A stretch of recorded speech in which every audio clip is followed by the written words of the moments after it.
How weird is a Joshua tree? That's the question that author Robin Williams asks in her book, The Non-Designer's Book for Designers.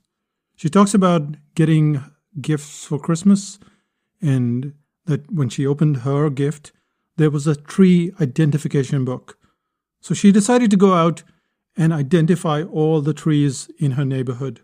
Coincidentally, the first tree in the book was a Joshua tree. And it was weird because it really stands out. And she thought, well, I would have seen that tree if it existed in the neighborhood. So she took a book and she went outside. And her parents lived in a cul-de-sac. There were 6 homes on the cul-de-sac. 4 of those homes had Joshua trees in the front yard. She had lived on that block for well over 13 years and she had never seen the Joshua tree. So she decided, okay, let's take a walk. Let's see if there are more Joshua trees. To her horror, she found at least 80% of the homes had Joshua trees in the front yard. She had never seen it before, but once she could see the tree, she saw it pretty much everywhere. And this is what pattern recognition is all about. It's also what language learning is all about. And in the second episode, we're going to continue where we left off.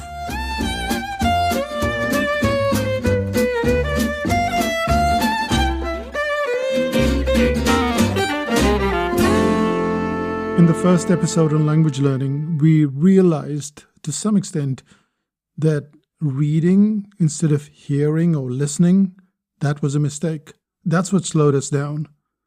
The second reason was that there was no randomness. In our everyday conversation, we talk about hundreds or thousands of things. We talk about curtains, microphones, computers, taxation. It just goes from the past to the present to the future. We're constantly changing topics. That's not how language learning is done. But the third and probably the most frustrating thing about language learning is the emphasis on vocabulary and grammar, but especially vocabulary. Let's find out why.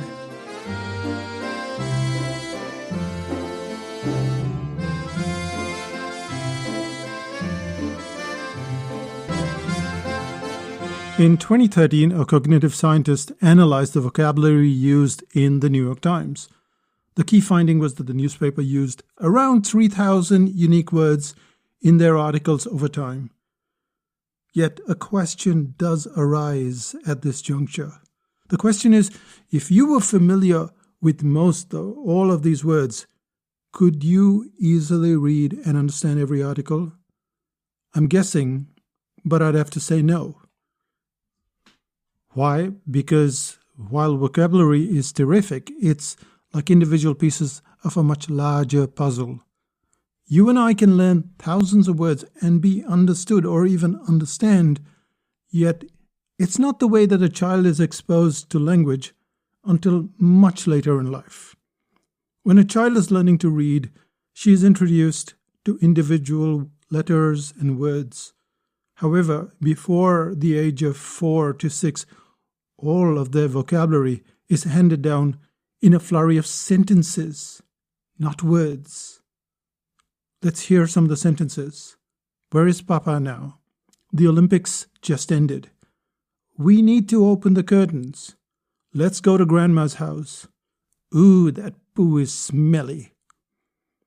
You almost certainly notice the randomness of the sentence, but let's also focus on the fact that they are all sentences. When was the last time you spoke to a child using a single word at a time? Be aware that this is a kid with no background in the language and often no context. Yet we bombard this tiny tot with sentence after sentence after sentence after sentence. Language apps mostly hinge on single words, don't they?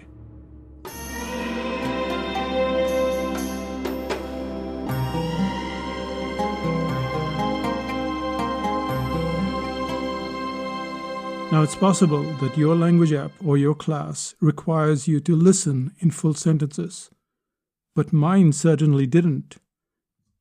Yet all the languages that I know, and probably all the languages you know, they're all based on shorter or longer sentences.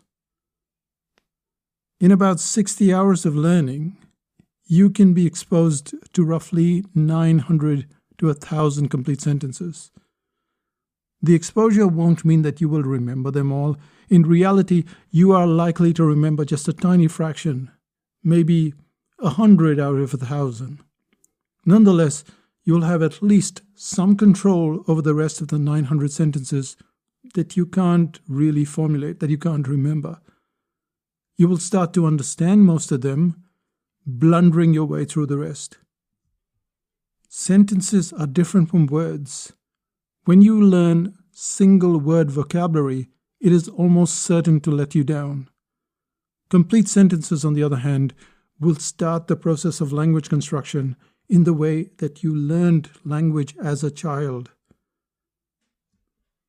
This is the reason why almost all citizens in some countries are either bilingual or multilingual. They learn just by listening to others on the street or through the movies or television, but often it's because people are speaking to them in different languages and they don't study those languages at school, or at least they don't need to study those languages at school, but they still pick up those languages. My native language is English. It's the only language we spoke at home and in school. However, on the street, as I mentioned, you had to speak Hindi. You had to understand Marathi. My parents also spoke a regional language called Konkani. They wanted to exclude us from the communication, and that's the language that they would use. It was their secret language. Guess who picked it up anyway?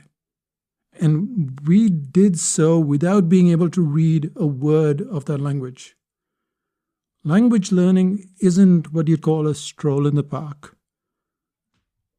Every language is a complex mess of grammar, but mostly vocabulary. And it seems logical that we should pick up all of these words, all of these singular words.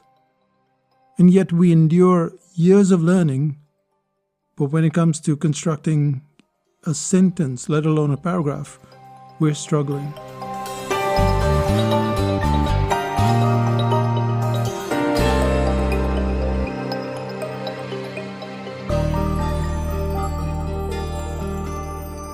We often believe that kids learn faster than adults, and the reality is that a 5-year-old speaks like a 5-year-old.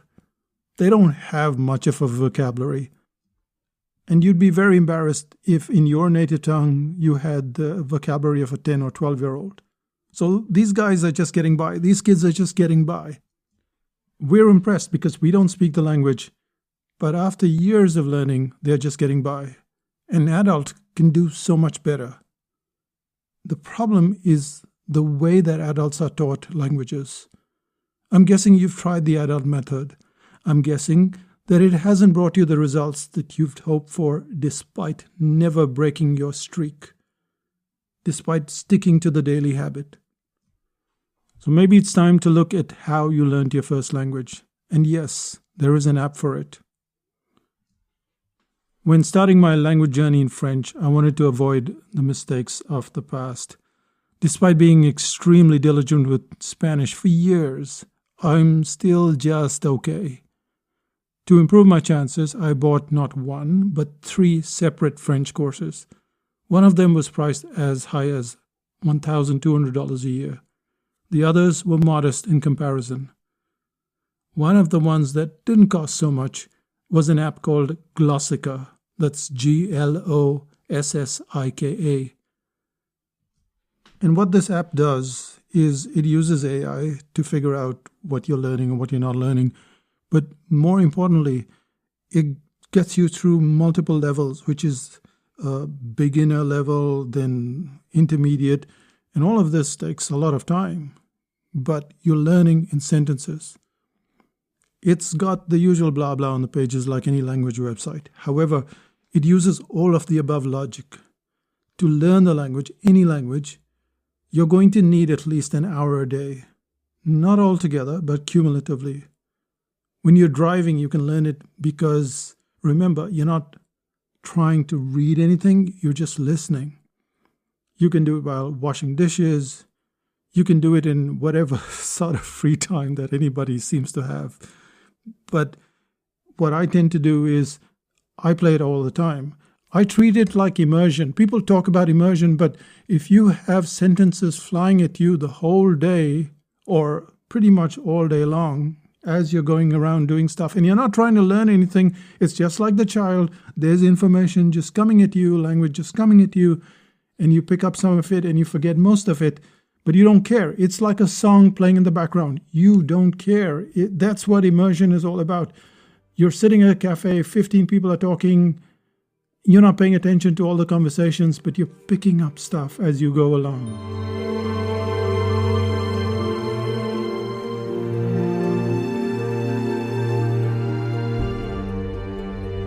And that's what true immersion is about. You don't have to go to Italy, you don't have to go to Germany or France or India or any other place. You just have to have something playing in the background all the time, and your brain will pick it up. You will have to pay attention from time to time because that's what kids do as well when they're having a conversation. But most of the time, it's just blah, blah, blah in the background that you're picking up. I found this app to be quite useful. It breaks up learning into different sections. The first section is the beginner stage, and the beginner stage is split up into 2 parts. So after 60 days and 60 hours, I've reached the halfway mark of the beginner stage. This means that if I started the beginner stage in July, I'd be at the end of the beginner stage somewhere in November. That's just the beginning point of my journey. Then I'm going to need another 4 more months for the upper elementary stage, then 4 more for the intermediate stage, and finally for the upper intermediate before going to the advanced. So all in all, it looks like 20 months of 1-hour sessions at the very least. And if you're not going to put in that amount of time on a consistent basis, then it's no wonder that language learning becomes hard. So not only do we have the wrong emphasis on vocabulary, we don't have randomness, we don't have so much of what is natural to language learning, but we also don't have the time. And so if you can make it immersion-like and annoy the heck out of everybody in your family by playing whatever language you have in the background, then that's the way you're going to pick up the language. Because no one said it was going to be easy. But most language learners have spent years on end and have never been close to fluency. So if you're keen on being fluent or even just intermediate, you might want to give this method a good try. Yes, you're an adult. Yes, you don't have to learn like a kid. But it's the vocabulary of a 10-year-old, as restricted as it is, that makes us think, wow, I wish we could speak it as well. As an adult, you can be more deliberate in your learning, and ironically, by this time next year, you could be speaking a new language and enjoying yourself, but only when learning like a child.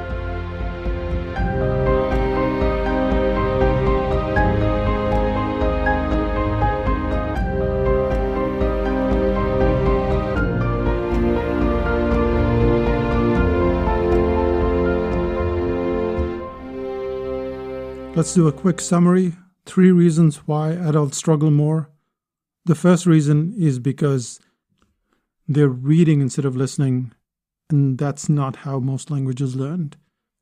Listening allows you to just keep it on in the background, and some of it will seep in and most of it will not, but eventually you'll get there.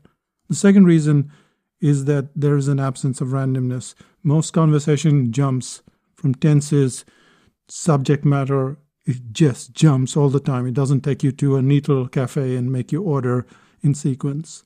And the third thing is the curse of vocabulary. You just cannot do much with words. You can study words all day long and have thousands of words, and yet it's almost impossible to string together a sentence. So it's sentences that matter. Sentences that your app needs to have, sentences that your training needs to have. If it doesn't have sentences, you've got yourself, sorry, pun coming up, a life sentence. You knew that, didn't you? Okay, that's it from me. What's the one thing you can do? Look for something that teaches you in sentences. And that's how you'll learn much faster. That's it from me. I'll say bye for now. Don't forget to pick up your goodies at psychotactics.com/ugoodies.